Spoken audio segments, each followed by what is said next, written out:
Hey, and welcome back once again to my channel. I'm Marty, and today I want to demonstrate or show you kind of like a little bit of a comparison between a mix bus compressor and a equalizer, so a hardware unit, and plugins.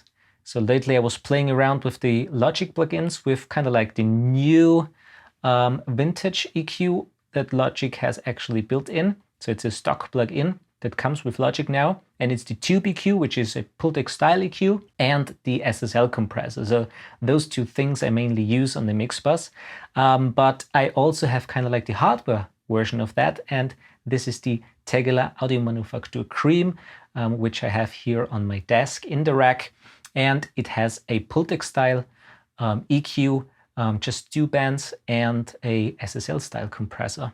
So what I want to show you today is how they differently sound. I'm gonna match kind of the best I can the settings, and later on, of course, I'm gonna show you the comparison without any talking, how the Tegeler and the Logic plugins sound. All right, so here is our DAW session. As you can see, it's a short jingle, some loops that I created, and a little bit of guitar and the bass. So let's play just the jingle for now.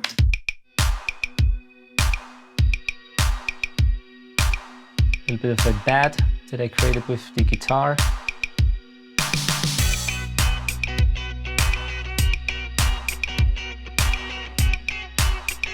Now comes the second guitar in the right side. Okay. So I think you kind of get the idea. And what we're going to do now is I'm going to show you what I have on the Tegeler Audiomanufaktur Crme and what are the settings on the Logic plugins. So first of all, as you can see, on the Tegeler I have the low end boost of the low frequency of 100 Hz boosted up to 2, and the high frequency band of 12,000 Hz also on 2. The settings for the compressor, the ratio is that I mainly always use in the mix bus is 2:1, auto release a tag of 30, and the thresholds adjust that it is peaking around 2.5. But in this case we have a little bit more just to show what the compressor is doing, so it goes up to 3 to 4, -4 of gain reduction. And on the Tube EQ and the SSL compressor, so this is the kind of like new Logic Tube EQ of the vintage series, I completely turned off the mid frequencies because obviously the hardware unit doesn't have that. So we have the two bands here, low end band and the high end. And I have here 100 Hz, and I used here 3.8, which was kind of in the ballpark of the hardware unit. Of course, this goes up to 10. But if I boost more, it will have way too much low end, so I did that by ear. And high end boost, basically the same as the low end here, also 3.8. And high frequency, of course, 12,000 Hz, same as on the Tegeler. I used a little bit of a drive here just to give it some kind of like analog mojo. Of course, the hardware unit doesn't have a drive. Obviously, it is analog already. But it has no tubes, so this is no fully Pultec EQ actually. So they say it's a Pultec style EQ, which is totally fine because it sounds really good. And so this was the EQ and the compressor here. SSL, it's the vintage VCA compressor here. Basically very same settings, ratio 2:1, attack around 30, and the release is here, auto release. Auto gain, so we have the matching here when the gain reduction is on, and basically that's all, so no distortion or something like that. And what I also have, of course, is that you're gonna see in the examples then of those two tracks that I printed. So the first one is the Logic Tube EQ vintage VCA compressor track, and the other one is the Crme. And of course, I also measured them. You will see that later when I play the comparison.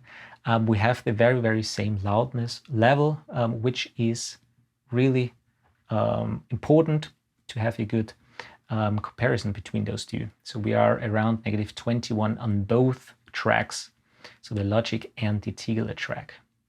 All right, so I would say let's start the comparison and see how they actually sound.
All right, so I think that's enough for the comparison. I think they both sound really good. The Logic plugins, especially the new Vintage series, is really good. I really like that they created here a little bit of a Pultec EQ that you can actually drive the distortion or the saturation a little bit. What I like here in this test now is that with the very same volume, I think that the Tegeler has a little bit more of a stereo spread to it. That's basically what I hear. It's very subjective, of course. And the snare and especially the rhythm section is a little bit more upfront. You can hear it a little better. It has a little bit more smack, if you could say that, to it. So that's what I like, actually. And I kind of like the summing part. Of course, I have an analog console here where everything is routed through the channels and it goes down to the mix bus. I really do like the sound of that. But if you are just mixing in the box, you can have great results with the standard stock Logic plugins. So if you are interested in the Tegeler Audiomanufaktur Crme, I have the link in the description below. Check it out on their website. They have a really great offer where you can try their units for 14 days. If you're not satisfied or happy, you can always send them back. It's a really great deal, actually. And for the price, I think it's around 1,600 euros at the moment. It's a really, really good unit. So I can really recommend it. So check it out. And yeah, that's basically it. As always, thanks for watching. Please subscribe if you haven't already. And happy mixing and recording. And see you next time.